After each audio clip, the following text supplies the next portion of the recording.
All right, Sistas fans, this is the review for Season 6, Episode 5, Better Safe Than Sorry, and sadly, this was not a good episode. I joked about it online last night, saying that today's episode of Sisters was brought to you by the letter F for filler. This episode was snoozeville from start to finish. There were a couple of decent scenes, but they were just moments as opposed to the entirety of the scene itself. Case in point, as filler a scene as it was, it didn't last too long, but I did get a good chuckle out of Calvin being so proud of his highlighter colored couch. And Maurice's disgust by it. I did love seeing Preston and Zach on scene together for the first time, on screen together for the first time since season 4, if I'm not mistaken. And that was kind of about it. It really was.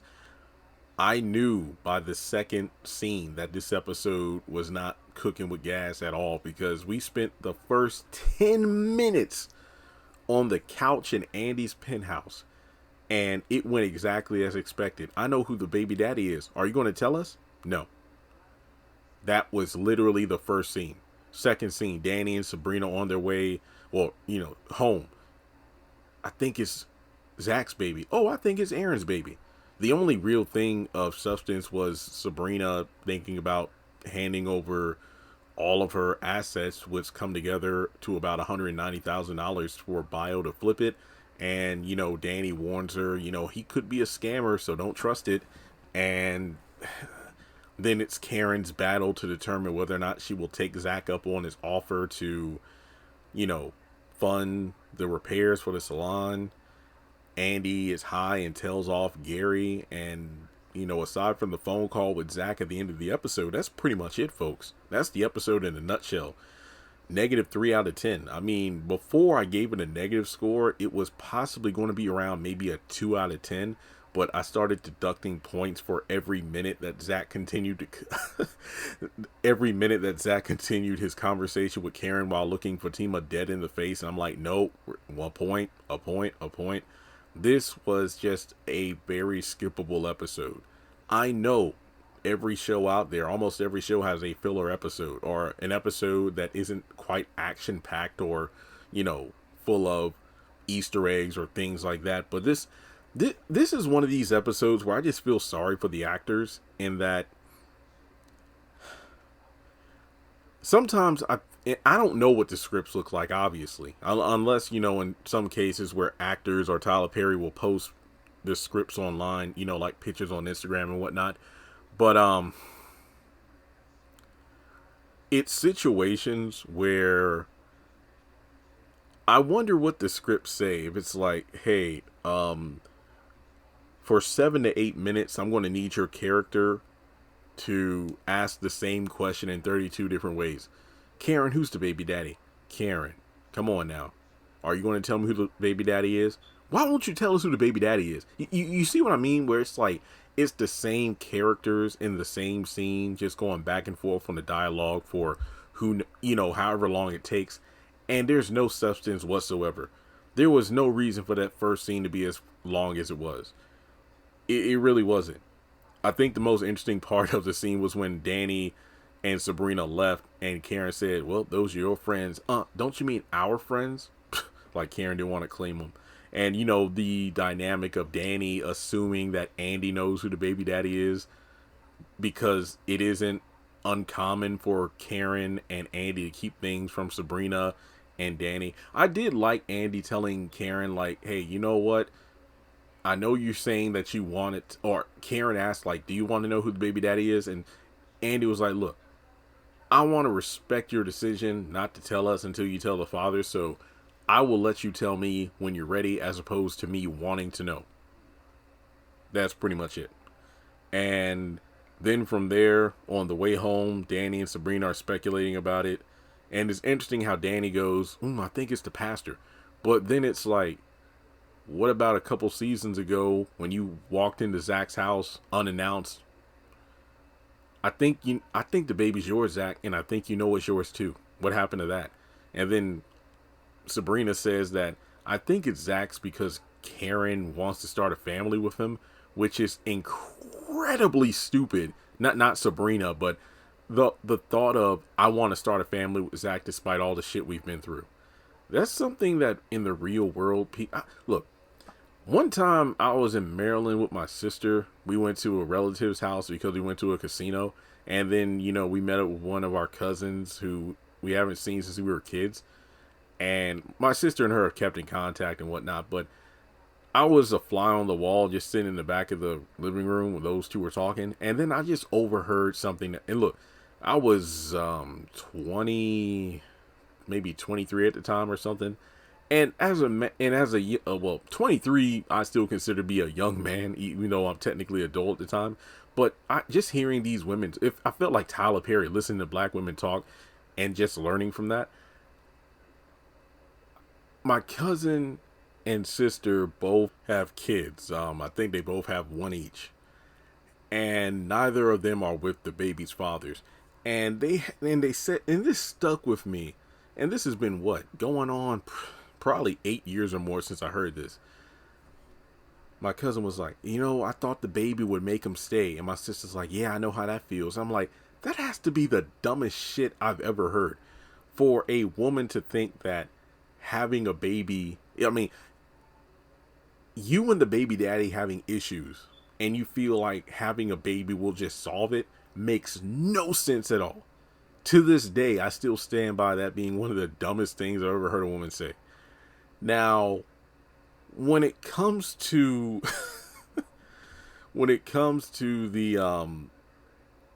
situation with Zach and Karen, I feel the exact same way. Why the hell does Karen feel like... I feel like the baby is nothing more than a tether to keep her attached to Zach. That's pretty much it. And that's if the baby's his. So from there, she talks about how she has $190,000 and she might, let Bio flip it the way he plans on doing it or the way he said he could. And Danny's like, I don't know if you should trust that. And then I looked at the watch and I looked at the clock. I'm like, it's 9:20 already and not a damn thing happened.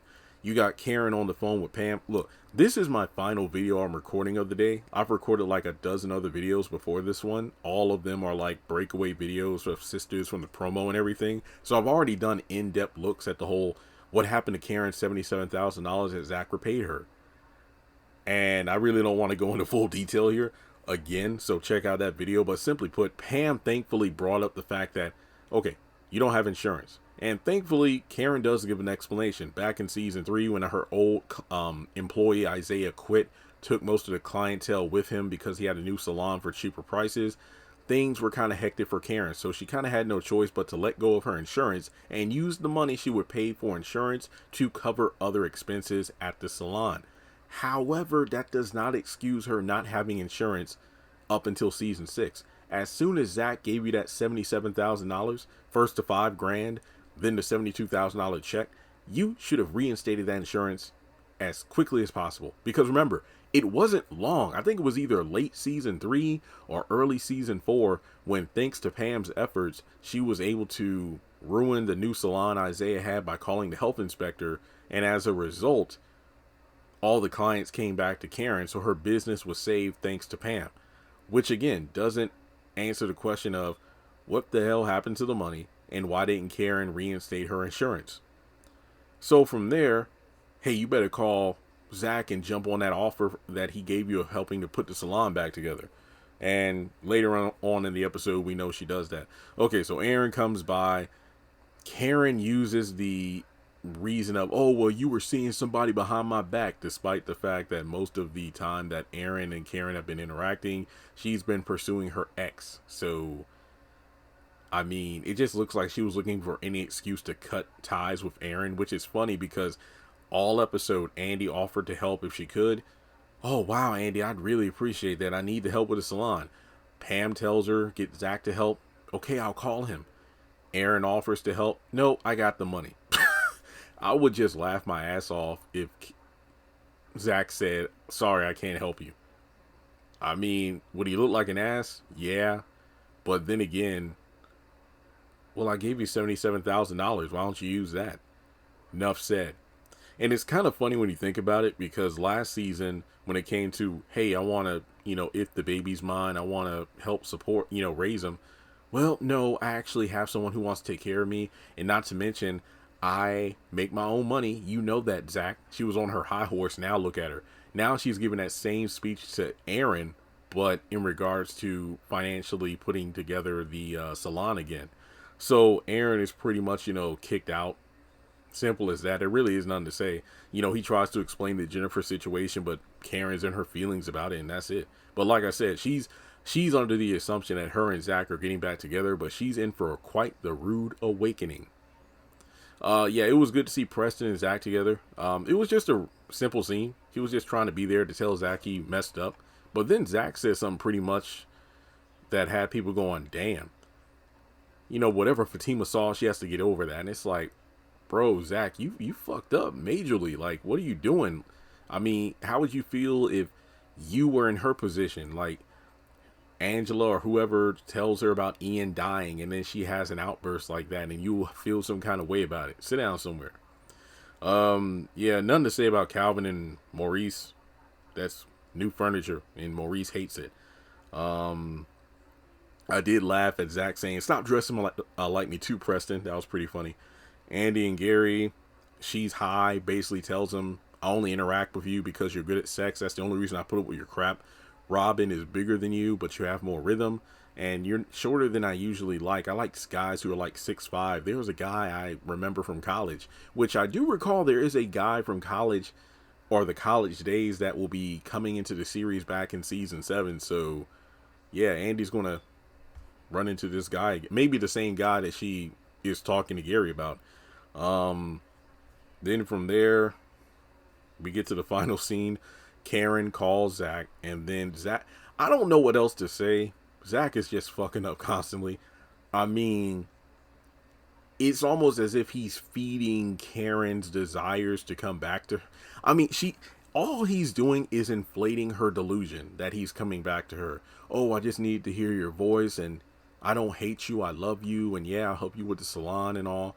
And I think Karen was kind of low down, because kind of like how Victoria on the Oval liked to kind of dig the knife in deeper into Priscilla about the Sam situation, Karen was doing the same thing, because she could tell in the tone of Zach's voice and whatnot that Fatima had walked into the room, and she was literally trying to get this man to say I love you in front of Fatima over the phone.